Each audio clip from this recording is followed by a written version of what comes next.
Cool. Well, thanks everybody for coming. As you're settling in, I'll just introduce myself and give you a little bit of a sense of what we're all doing here today. So first off, my name is Scott Pollack. I am the founder of Firneo, which, if you're not aware, and there's some definitely new faces here and some old. Firneo is a community for business development and partnerships professionals. Launched earlier this year, and do events, both larger format things. We have small group dinners and bowling nights and ways to kind of connect with other peers in the space, share knowledge with one another, and build real strong, meaningful relationships with other folks that are in a job that few other people truly understand. And that's the idea of what tonight is all about as well. So this is the first of a new style of event that we're trying out today. I like to jokingly refer to it as a meetup that doesn't suck. The intention being to provide an opportunity to connect with other folks, learn from them, share our own experiences, and bring some kind of fresh perspectives into the mix on a theme that's probably very relevant to many of the people in the room when you're working on any aspect of business development partnerships. In this case, getting in the door. So I want to share a little bit more about what we're going to do today. First off, actually, let me just share, there's only two rules to kind of keep this event on the rails, and that's that everyone shares, and relationships are more important than transactions here. So there's, on the idea of everyone sharing, this is an event where no matter what your perspective is, whether you've been doing business development for 10 years or 10 minutes, I would love for everyone to have an opportunity to bring out their unique perspective. And so as you see at the small tables, we're going to enter into some small group discussions soon. We'd love for everyone to be empowered and comfortable sharing their perspective no matter where they're coming from. The second is the idea that this event is not an event like many others that are out there, where it's about slinging business cards and generating leads and doing deals. Those things come when you really focus first on building relationships. So I would encourage everyone that's here today to think about connecting with other people here, learning from them, sharing knowledge with them, keeping up a relationship, or starting it tonight, and then keeping up a relationship that could ultimately lead to doing a deal together, getting a job, or hiring that person, or whatever else may come professionally. But it starts really just by having a great conversation. And so that's what we're here about today. So here's the plan for tonight. We're going to start out with a panel. We've got three fantastic speakers with all deep experience in business development partnerships. I'm going to welcome the three of them up in 1 minute. After about 20 minutes or so of hearing from their perspectives on questions that all of you, or at least some of you, have shared in the documents that are on the table. Those are crowdsourced questions on the theme of getting in the door. That will kind of inform the panel. And then we're going to break up into small groups. Actually, we've already done that. So at these tables, we'll have group leaders who are helping to generate a conversation with a group of peers about those very same questions and whatever else comes to mind. Really just kind of kick off some good conversations and get to know each other during the process.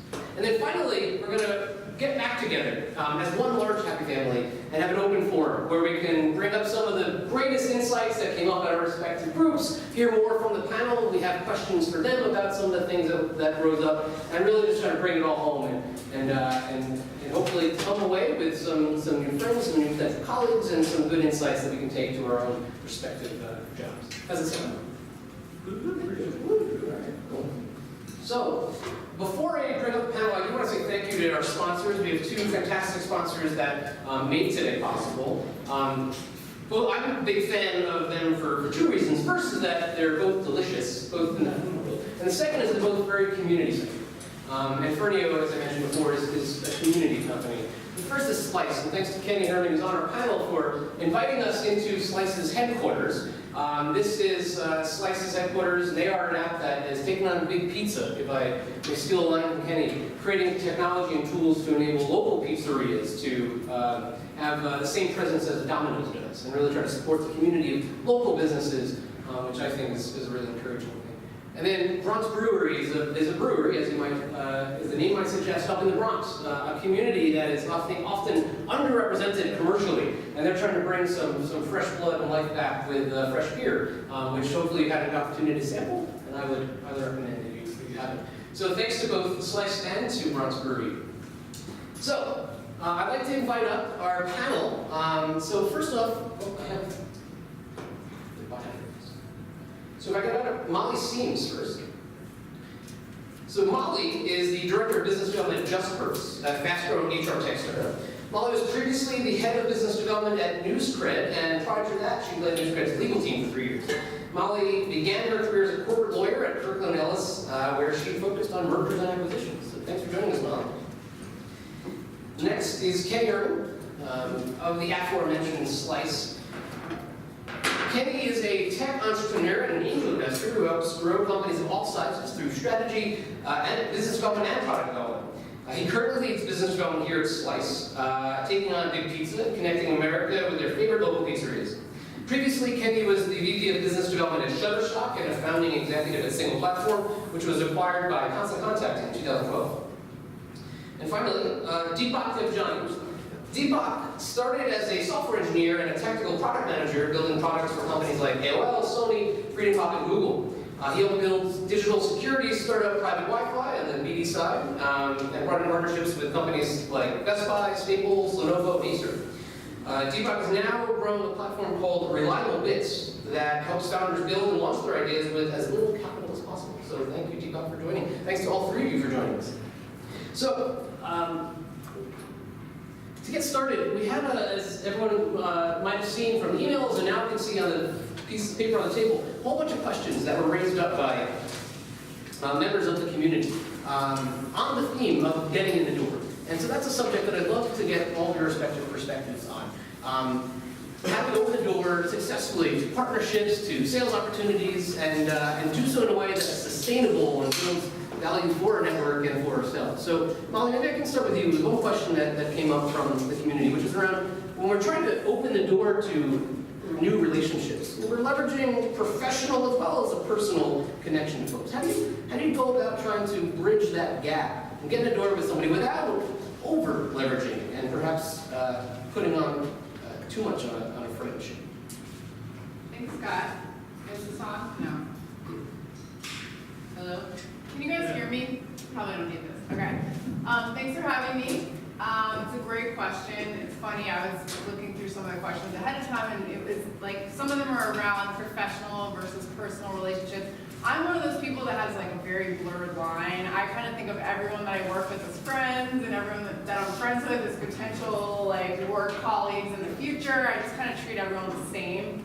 I don't know if that's the best practice or not.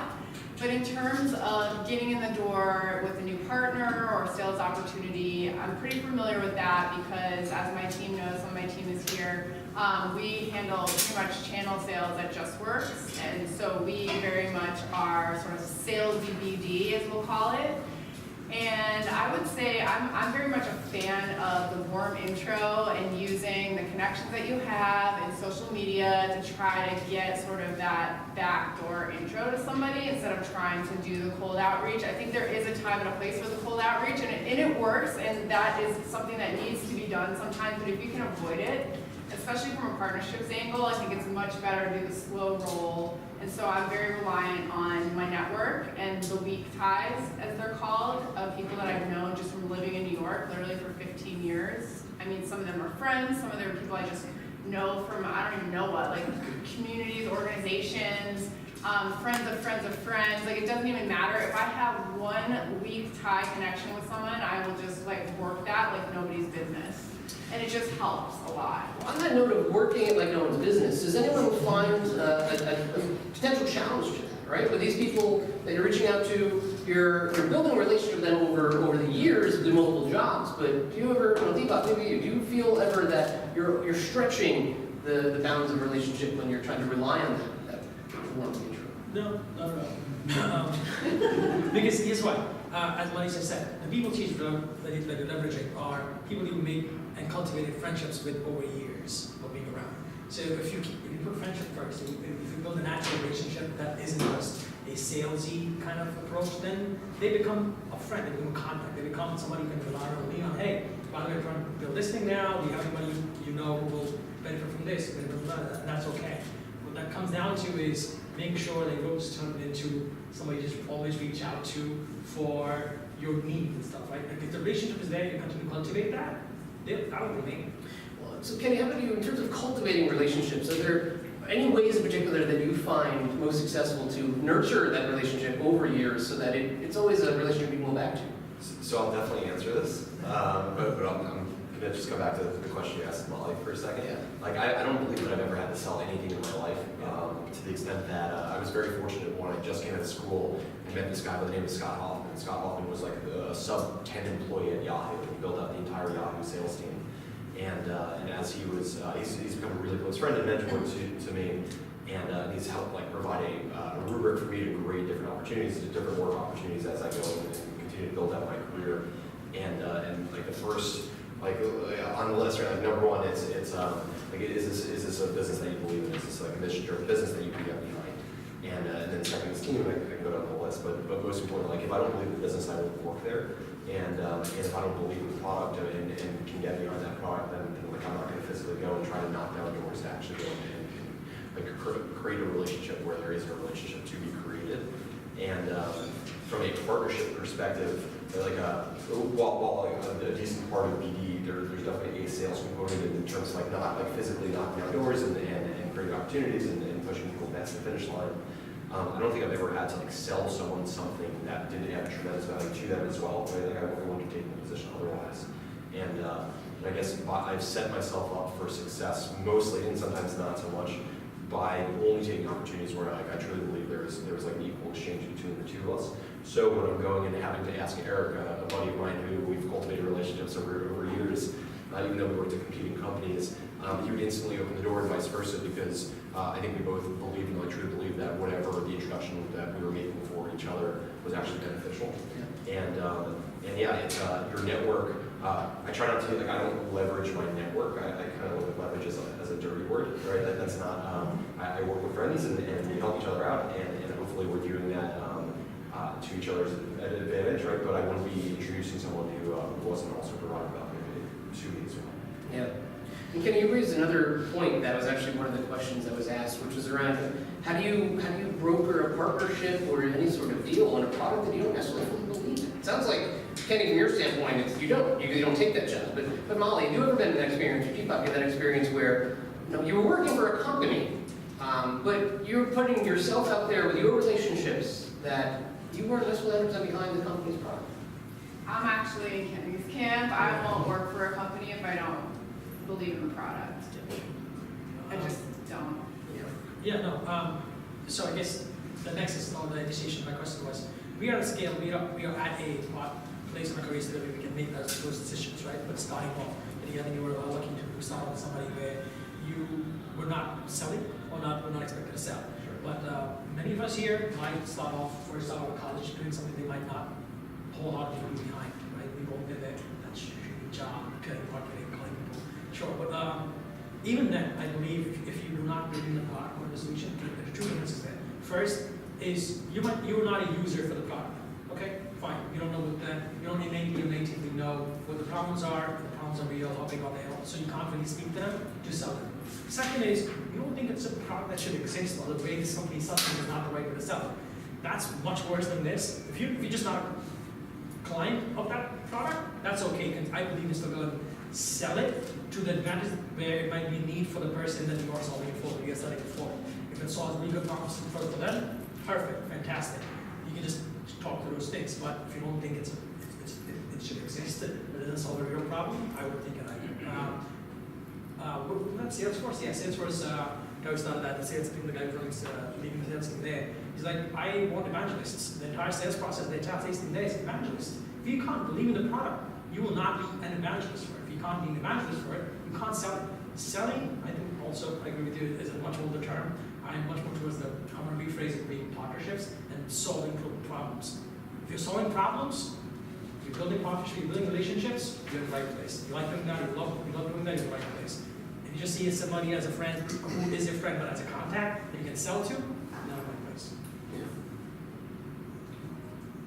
So on the note of believing so fully in the company and the product that you're trying to do a deal for, have any of you had a situation when you kind of jumped to a competitor in the space, where you've had to kind of change your tune a little bit from, I fully believe in this product, and so I'm talking to you about doing a partnership on this one, but actually now, a few months later, I'm saying the same thing about somebody else?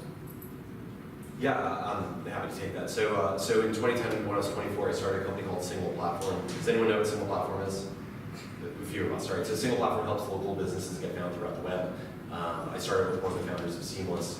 Most of our customers were restaurants. We had tens of thousands of customers who paid us on a monthly basis. And at the time, there was a ton of fragmentation.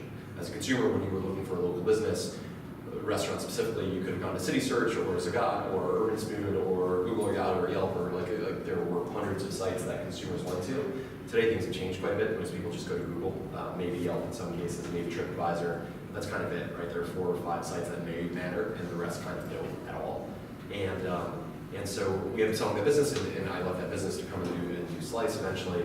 And today, yeah, I still love that business for so many reasons, and a number of the folks that work there still used to work with me previously, and hopefully they'll come join me here at some point. But yeah, often this is more transactional. We help people order from local pizzerias. Yeah, we're often going, my sales team is, we have a team of 75 people on the phone that are going like head to head with my former business. And thankfully, like as I created that former business, I definitely know exactly how to pick the pitch apart that we originally wrote. But it's a little bit disheartening just that I love it and proud of what we were able to build, but the internet's changed and things have changed, and that the business hasn't necessarily. And yeah, I guess just all coming back to like finding yourself on the right side of whatever is happening in tech, but has been advantageous for you. There's a nugget that I want to jump on. If you jump to a competitor, I've done once, you jump if it's a better product than what you were selling, and you cannot bring those advantages to the one you are in, right? Then it becomes not just an easier one, but then you can believe in it more. But your belief, you're not challenging your own belief, you're not talking from both sides of the mouth, hey, I was telling you this solution, but I'm telling you not this solution. You'll only be able to do that honestly and still be in the right interest of the company if the technology has improved, technology has changed, and what you're selling now is a lot better than what you were selling back in the day, and that company is just not changing fast enough, or kids think the platform they got acquired, right? It's not there as a option anymore. So that's where it makes sense. Quick caveat to that, sorry, the former lawyer in the room has to say that if you do jump to a competitor, just be really careful about how you approach those new sales conversations. I think if you have a relationship with some of these contacts that sort of predates that job, your prior job, great, but if you made those contacts through your prior job, literally got like a lead list handed to you, and then you expect to take that list with you, no. For You're 1 year? You're not taking it. For more than 1 year? Or? Well, here's the thing. I think it depends. Okay, there's like the non-compete issue, which you always have to be a little careful, and there's usually about a 1 year non-compete, so Kenny's right, that's market. But there's also actually another issue where you can be caught for theft of company property. Yeah. If you take a lead list with you, it's actually company property, and I'm saying this because it happened at my old company back when I was legal director, and no one likes sued anybody because that never happens, but there were some sternly worded letters written, and so you have to just be careful. Where did you get that contact? That's really important. If someone handed you that contact information at your old company, you try to take that to the new one, that's a competitor, not a good idea. Just warning everybody, sorry, okay. Legal caveat over. Molly, I'd love to go back to something that you were talking about earlier, actually, which is in the beginning you were talking about always going with warm introduction, warm leads, leveraging an existing network. Do you see a place for cold outreach, and a time and a place where you proactively choose to not leverage a warm relationship or introduction, but rather go cold?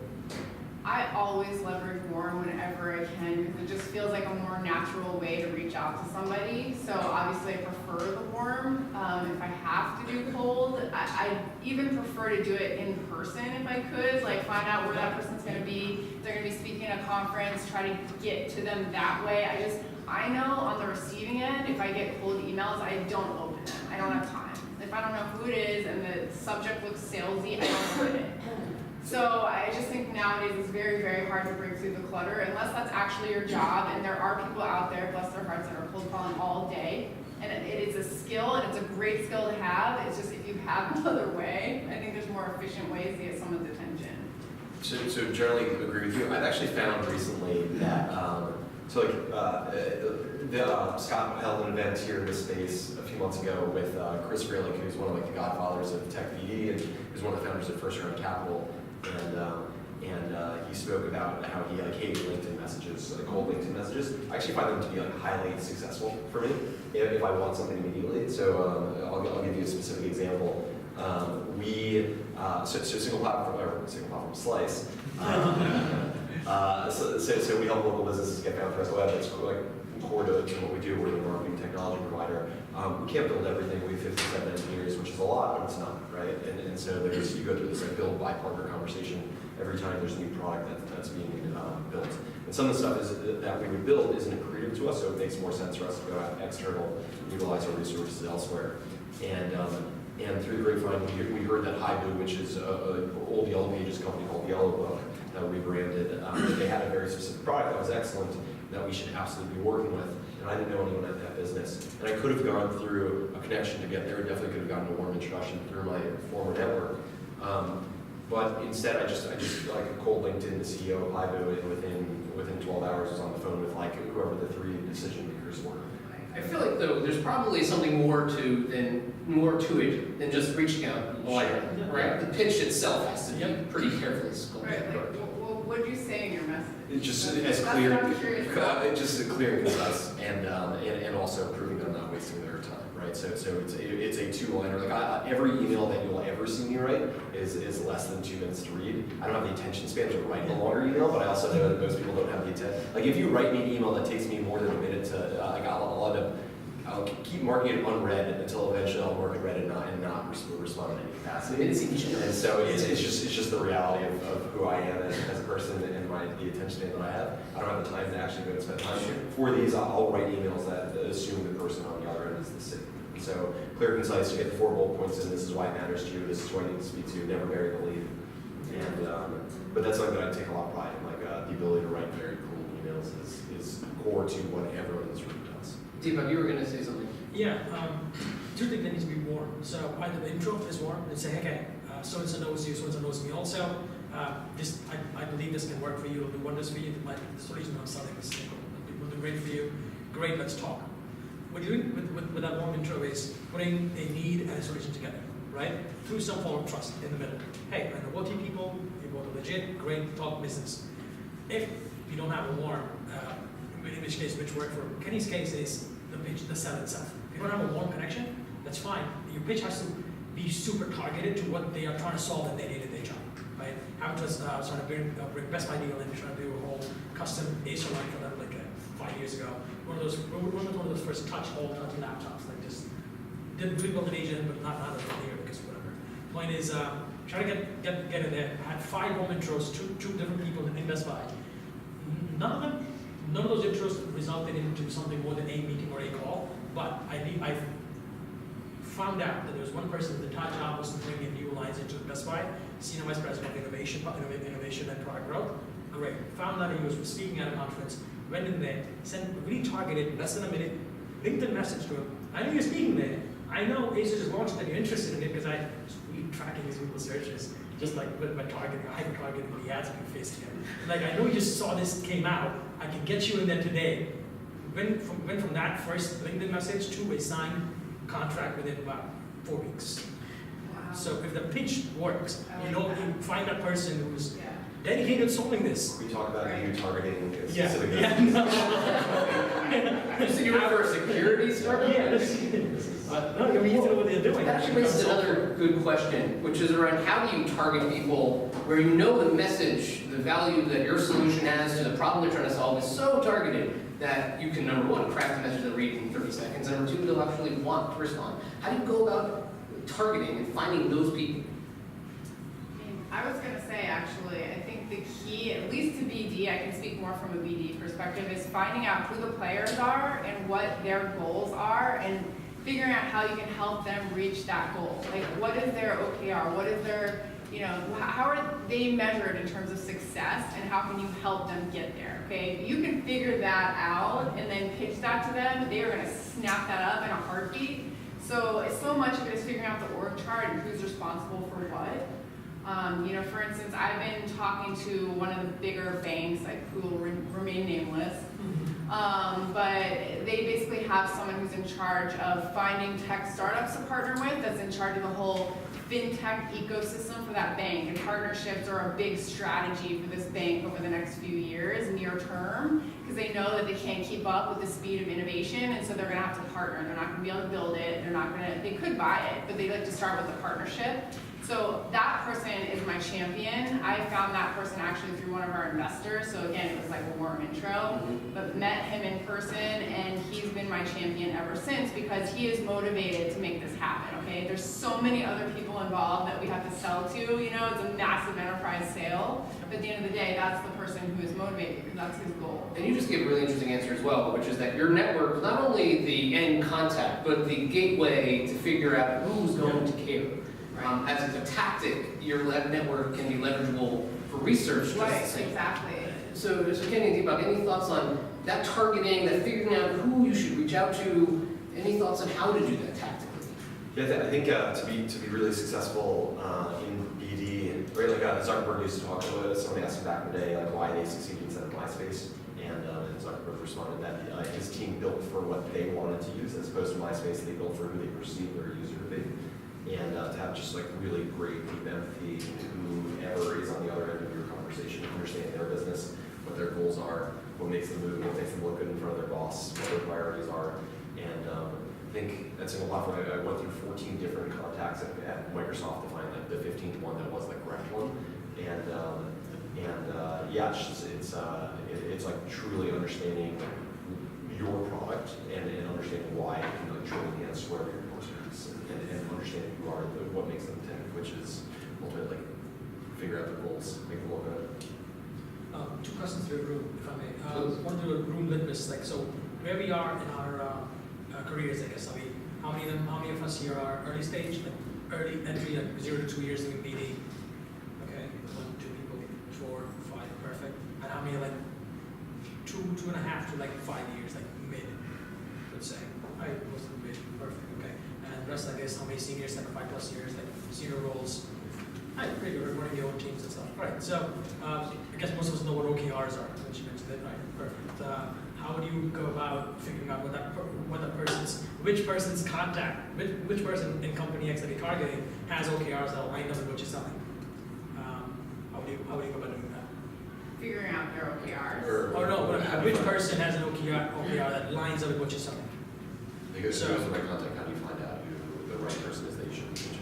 Right. I mean, I do a lot of digging on LinkedIn. Once again, I live on LinkedIn. I'm not afraid to admit it. I'm that girl. But I look at, just the job titles basically and try to just suss it out by looking at all the people that work in an organization. And then if I can't tell from the job titles in the descriptions, I'll go through anyone that I know there. Usually I'll know somebody or at least like 1 degree of separation away. And like Scott said, just start sort of doing the research through like back channels and just talking to people and figuring it out. A lot of times it's not always apparent from the outside. It's so much better to talk to at least one person on the inside that can give you a lay of the land if you can. Yeah.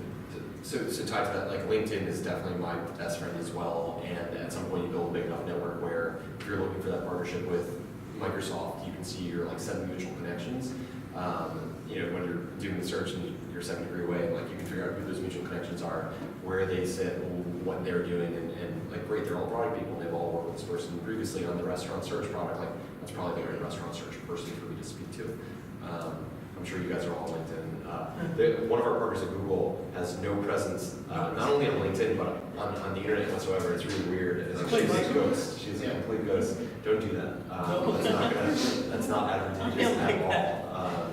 Yeah. I mean, digital security. You will not find me online unless I want to be found online. I think I found this picture on LinkedIn. Yes, Yeah. that's fine. I think things I want to be on like Facebook, because point is just to mention on what we were saying about LinkedIn. LinkedIn is perfect, but for your industry, find that system of record for where you can find people. So for the longest time, when I was on the VC side, our system of record was Crunchbase and PitchBook, right? And that's just LinkedIn. LinkedIn is selling to companies, Fortune 1000, Fortune 2000, most companies. Absolutely, LinkedIn is one of the best ones. You might find three other platforms that have made it their business to get data on these niche industries, right? Startups that are just recently funded, M&As that are really happening, private equity. So find your site of record or system of record and go after that. Just be on there, in and out. Find people, research titles, obviously, but also, oddly enough, if you're selling senior enough, if you need senior decision makers, they put up companies will put up press releases when people change jobs, change roles, and they hire new people when a new role is created. I have Google Alerts set up from back in the day, like really any press release just come out for the companies that I'm targeting, just drop it in there. All right, I got like 600 companies to be targeting, drop it in Google Alerts.